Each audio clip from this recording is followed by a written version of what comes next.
Broadcasting live from the Business RadioX studios in Atlanta, Georgia, it's time for Coach the Coach Radio. Brought to you by the Business RadioX Ambassador Program, the no-cost business development strategy for coaches who want to spend more time serving local business clients and less time selling them. Go to brxambassador.com to learn more. Now, here's your host. Lee Cantor here, another episode of Coach the Coach Radio, and this is going to be a good one. Today we have with us Steve Smith with GrowthSource Coaching. Welcome, Steve. Lee, thanks for having me on. It's great to be here. Well, I'm excited to learn about your practice. Tell us a little bit about GrowthSource Coaching. How you serving folks? Well, look, there's a lot of coaches out there. It's a very, very growing field over about the last 20 years. So when I got into it back in 2008, I made the decision to focus on the individual. Of course, they have to be in some business profession, owner, executive, somebody in a leadership role. But the whole idea was to work with individuals to help them get out of their own way and to achieve levels of performance and personal satisfaction that were way above anything that they had experienced to that point. Now, what's your background? How did you get into coaching? Well, I had a wonderful 30-year career in consumer products manufacturing. I worked with companies like General Mills and Lysol Chemical. I was with a small pharmaceutical company for a while. And when I finished with that entire industry, of which I had learned an absolute ton, I mean, I could not have asked for a better training ground for what I'm doing today. But, in 2008, I was done with it. I was traveling way too much. It was just becoming fatiguing. And all along the way, I had never really felt like I was spending my time and effort doing something that I felt I was really, really good at. I did a lot of good things, but I never felt that connection. So I was introduced to coaching by way of meeting a lady that specializes in helping industry executives find that perfect small business for themselves. And when she did that, and when I started looking into it and reading about it and studying the different coaching models, I realized that I had found what I had been looking for my entire adult life. Now, when you were in those kind of large companies, were you coached at all? Was coaching part of their process of kind of working with their employees? Interestingly enough, coaching was around. I have to tell you that back in the late 70s, early 80s, even up through the early 90s, coaching was still kind of something that the big muckety mucks would engage in. Your Fortune 500 CEOs that were a lot of times in front of stockholder meetings or the public, or they'd be on the media, and so they got coaching, but it never really got down to the more operating leadership ranks, unless you were in a situation where they really loved you as a person, but felt you were really struggling in your role. So as a result, the only kind of coaching that I ever got exposure to was during week-long events where I would go to some leadership program, in another state, and you'd have coaches work with you kind of on an ad hoc basis. So I never really had one on a regular basis. And it wasn't until I left that whole industry and started working with people on the other side of the fence that I recognized just how powerful it was. And I kind of wished, looking back, that I had had more of that experience when I was growing up through the ranks. Now, when you decided to go out on your own and pursue coaching, did you consider consulting? Because that's a common path for a lot of folks that are leaving corporate. Yes. And in fact, I will be honest with you, early on, I got the two confused. And what I realized over time and through a lot of mentoring and advising from the people around me was consulting was actually an area that I probably could have done well in.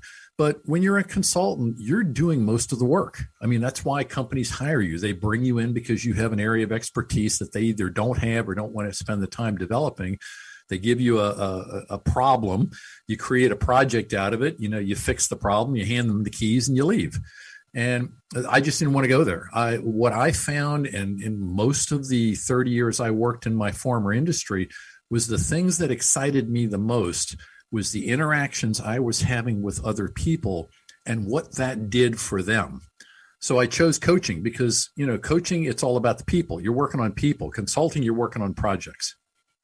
So now when you're working with somebody, what's the pain that they're having right before they call you? Are they just struggling with an issue? Are they frustrated? Like what's kind of their mindset before they hire a coach, or you specifically? Well, for most people that I work with, what usually happens is it's kind of a journey of itself. They run into problems. Some they're able to fix, some they don't. Some keep showing back up. At some point, they try to find workarounds. Maybe that doesn't work. Eventually, they just decide there's no way out. I have to live with this. Well, if you live with something long enough that's getting in your way, it's preventing you from growing or developing or just getting a better result out of what you're spending all your waking hours trying to do, that's where the frustration and the overwhelm starts to get in. And that's usually the time when either the individual says, you know what, I'm not going to live like this anymore. I have to go out and find somebody to help me get over this hump. Or what I find quite frequently is it's the coachee, the person I work with, is not the person that first contacts me. It's somebody in their inner circle. It could be a spouse, it could be a business partner. It could be someone in their management ranks or in a kind of an associate role, like an executive secretary, executive assistant, who sees from a third-party standpoint what's going on every single day. The person's just knocking their head against the wall and nothing's happening. They're the ones that finally just stand up and say, look, I've been watching you go through this problem for years, and you need to do something about it. We need to go outside and find somebody to help you. You'd be amazed at how many times I get calls from people that aren't the person I'm going to work with, but they're the person who sees the problem and is trying to help them do something about it. And they must be, or at least be self-aware enough to agree with that assessment from their friend or spouse or colleague. Yes, and that's why I talked a little bit about that journey, because early on, people are very resistant to that kind of advice coming from any number of people in their inner circle. Typically, they want to just kind of, burrow down and just slog through it because they can get past it on their own without doing anything different. And it's only over time and fatigue that they finally realize, okay, I can't be the only one that's having this problem. And yet they may see people in their community that they don't think are half as good at running a business as them, that are doing 2 and 3 times the amount of business. And they're scratching their heads saying, how can they do that and I can't? And that's at the point when they start to soften up a bit and realize, I need help figuring this out. So now in your practice, it sounds like you have a mix of executives, you have a mix of entrepreneurs. Is that about right? Yeah, I have primarily 2 paths. I either work with people that own businesses, and it could be from an entrepreneurial kind of startup phase. Most of the time, it's people that have been in the business a while. They might have run the business anywhere from 5 to 15, 20 years. I'm getting a lot lately now that are kind of within 5 years of offloading the business, but it's a matured business. And they've gotten to a point where they just don't know where to take it anymore. They've lived with a kind of a sedate situation for so long, they've run out of ideas. So that's the business owner model. The other one is the executive coaching, which is pretty much all leadership and people and things of that nature. And I work with a lot of companies that are fairly large scale.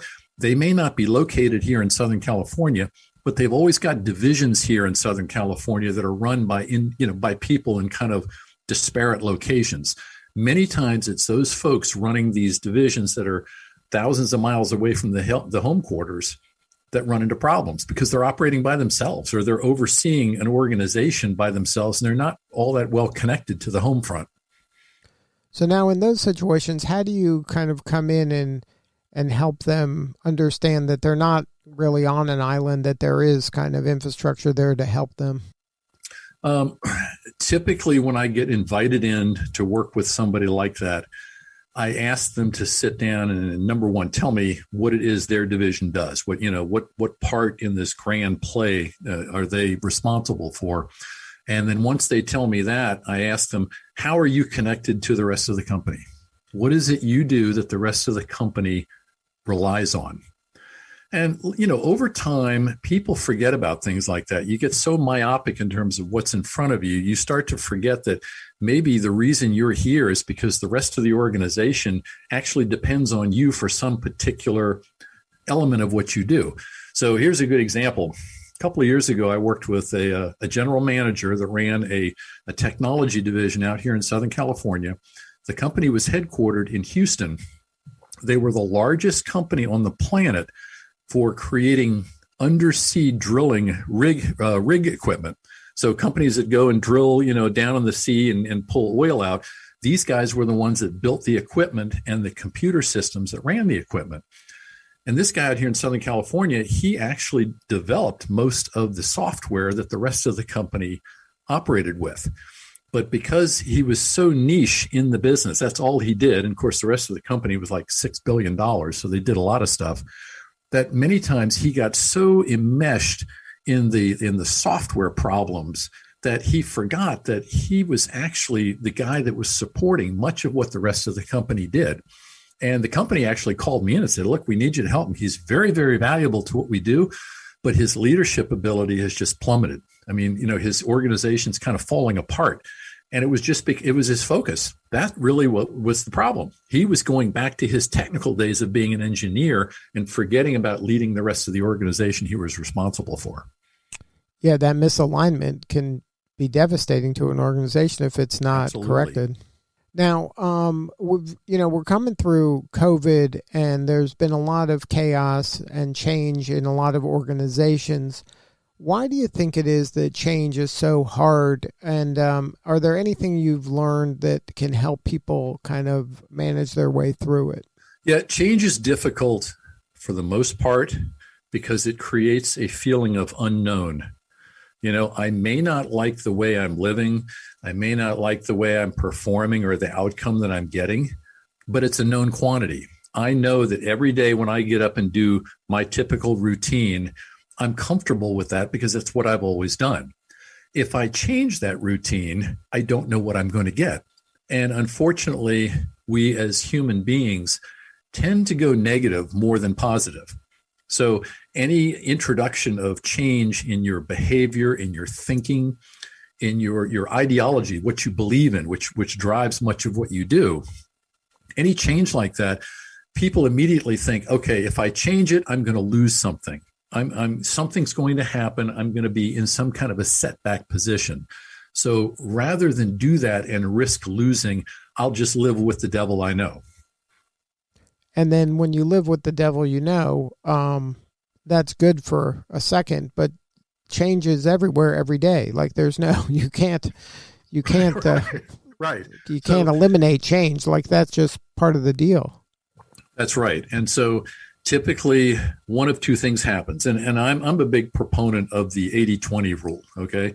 So in most cases, 20% of the population or people in business will see change as an opportunity to improve, to gain, to create, and to be more successful. The other 80% will see it as a loss. If I change, something's going to happen. So with those folks, what you basically have to do is help them understand what they're losing now by not doing anything. Because if you're in a situation where you're not getting what you want or things are not working the way you think they should be, and you're not changing, you're losing. You may not realize it, but staying pat causes you to lose. And sometimes when you get people to realize that, and there's methods to do this, but what I've realized is most of the time, people, like you probably had this situation before where you know somebody, they're a personal friend, there's somebody in business, and you see them doing certain things over and over again. They might even tell you, Lee, I can't figure out why this doesn't work. And you walk away thinking, I see why it doesn't work. They're doing X, they're getting Y. That's the problem. It's hooked to what they're doing or what they're thinking or how they're interacting. The way you get people out of that is by putting them in that third party view, getting them to be able to see in themselves what people around them are seeing. And once they do that, you'd be amazed at how their vision changes. All of a sudden, it's like, oh, okay, I see what you're talking about. People could have been telling them that for years, and it doesn't sink in. But when you change the viewpoint, you get people to look at themselves differently. All of a sudden, those internal thoughts about protecting yourself, protecting your integrity, your value, your self-worth, tend to get put on the sideline because you're just looking at it the way everybody else does. And so when you get them to that point, now they're a little more receptive to saying, okay, I understand what I'm doing that's not serving me well. Let's talk about what I need to change or do differently in order to get a better outcome. But everybody has those kind of blind spots, and they're obvious when someone points them out. But most people have these loops that they just kind of go through on autopilot that they don't even see that. So it takes a coach or somebody from, like you said, a third party to give them a different perspective a lot of times. Yes. And one of the things, and again, this is not something that I invented. This is something that most all coaches that are really good at what they do just recognize. You and a lot of other people I know at least one time in your life have had this experience. You can talk to someone and they can, be muttering on about some problem that they can't fix or something that's just causing them, pain and suffering. And you might just throw out the answer, give them some advice, say, hey, why don't you do this or that? Well, if they're not in a position of being ready to hear that and really take it in and think about it, first thing they're going to do is dismiss it. And they'll come up with all kind of excuses or other things, other underlying things they haven't shared yet as a reason for dismissing why that idea is going to work.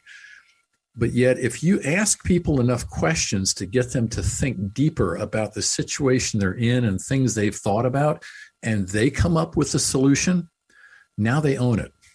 People will own what they create. People don't necessarily want to take ownership for stuff other people give them.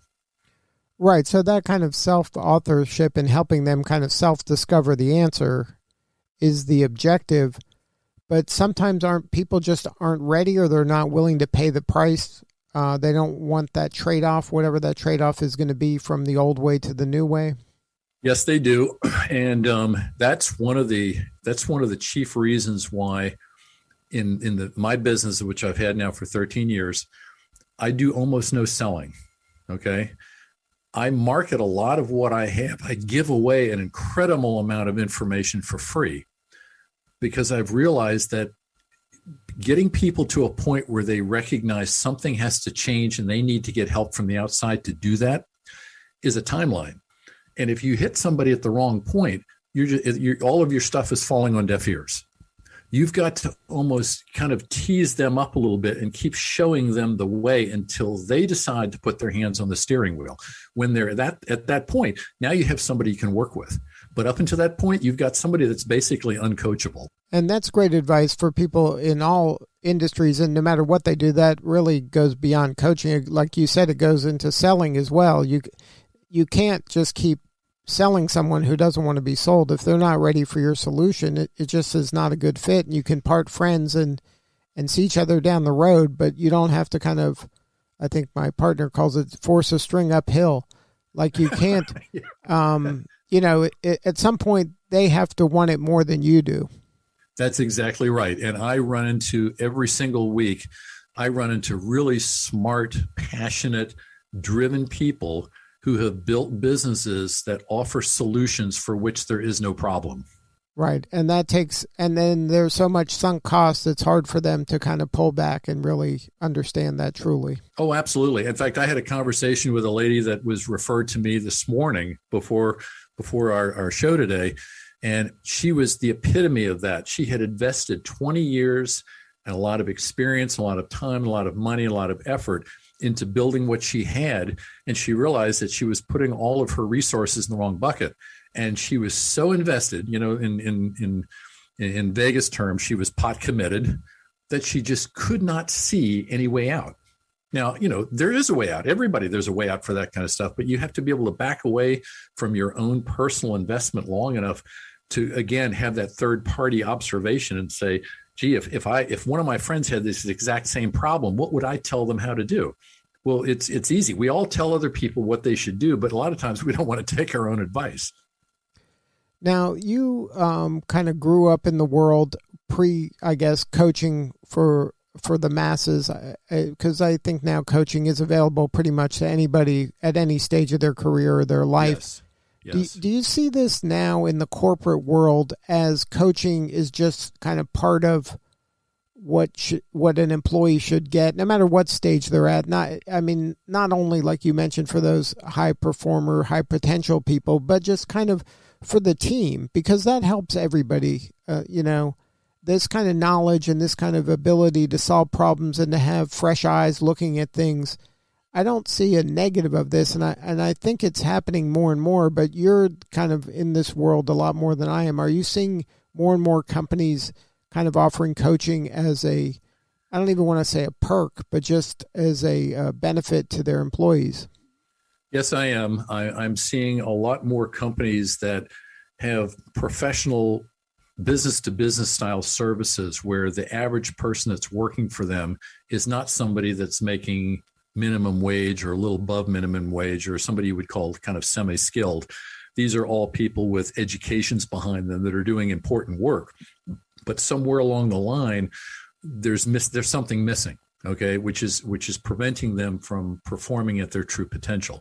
So I'm seeing a lot of companies that are doing more things on an ongoing basis. It's not just, gee, come in for a month and do this and hopefully it sticks. They've kind of started to realize that professional development can yield massive returns if you stay with it and do it long enough. So yes, that I am seeing a trend that goes in that way. But what I'm also realizing is that there's a lot of different ways that you can keep people engaged and at the forefront of their own development. And sometimes coaching isn't necessary. Sometimes companies can bring coaches in to help people over significant humps, get them to that next level to where they're confident they're operating on a regular basis. You don't always have to have a coach to keep them there. Sometimes other things you can do, like establish a mentor program, can do a great job of keeping people, in a top flight situation, because now they feel like they have somebody inside the company that they can go to and get advice and suggestions and feedback and things like that. So I always recommend to companies, be strategic about how you use your professional development dollars. If you don't have a mentor program, I can help you develop one, but put one in place. Bring in training when it's some kind of substantive things people don't know but have to learn. But if it's now a personal development problem or a mindset problem or some other behavioral limiting problem, you want a coach for that. Yeah, I'll never forget what an HR professional told me when we were doing a show on that topic was people, some leadership is afraid that if you train them and coach them up, they'll leave. And then this person said, what if you don't train them and coach them up and they stay? Yeah. That's, and you know what, when people hear stuff like that, it changes fundamentally how they think, because now they're sitting there thinking, oh my gosh, if I don't do something with these people and they hang around, and if you have a business in California, it's really, really difficult to fire people. What's that going to do to my business? Worse yet, what is that going to do to the rest of the team that sees what's going on and has realized I have chosen to do nothing about it? Right. And I think it speaks also of their culture and their values. If they're willing to invest in coaching people up and making them the best they can be, whether they stay or not, it speaks to kind of the DNA of the organization. Absolutely. I'd worked with a large-scale commercial printing company a couple of years ago, and the kind of people that they needed with certain levels of skill and expertise were not easy to find in the general market. And so their philosophy was, if we can get someone who's got the basics, we'll spend whatever we need to tune them up and get them to be a really good operator in the role that they've signed on for. And if we can keep them for 4 or 5 years, then it's been worth it. And so they had a really good mindset about getting enough of a return on their people investment, but recognizing that eventually people leave. They take, the competitors see what's going on and they go buy them away, basically. And they were okay with that because they had a system in place to constantly develop and bring their bench strength up on a regular basis. Right. And that's, I would imagine, something that your team could help folks with, to help them implement something like that. And knowing that if they have that growth mentality, it's okay. This is not like, don't look at it as a betrayal. This is just part of the deal. Yes. And most of the time, and here's another thing that I find is part of that kind of limited mindset that a lot of us fall prey to. And it's the whole idea that who we have now is the best. All right. They might be good in the moment. They might be everything you need to run your business really well. And if you lose them, the first thing you think is, oh my gosh, how are we going to replace them? What are we going to do? It's that loss mentality that people tend to get drawn to. And what I find over and over again is if you approach the replacement process right, either by training and developing from within, or by knowing exactly where to go and who to look for when you're in that kind of recruiting mode, many times people bring in new people, and within 6 months, they're thinking, oh my God, I didn't realize there was the people that we bring on were that good. All of a sudden, they've got people in place that are doing as good or better than the people that left. And I think that when you have this culture with this growth mindset and of coaching people up and helping them be the best they can be, guess what? Their friends are like them. And their friends that they're going to refer into the organizations are like them. And those people are going to want to stick around a place where their friends and like-minded people are. And everybody's going to win if you kind of lean into this. Well, not only does that happen, but the other thing I find, and this is a big topic that's been going on for probably a good 5 years now, maybe more, are companies that are always talking about culture. You know, how did our culture come to be the way it is? What do we have to do to make it a better culture or a productive culture, an energizing culture, creative, whatever it is you're doing in the industry that you're in? And a lot of times what people forget about is if you start training folks up and they become good at what they do, or you bring in a couple people from the outside that are really high quality individuals, you basically take the rest of the organization up automatically. Because now as people look around during their day and they see what other people are doing, what they're getting from it, it forces them to say, I need to take my game up.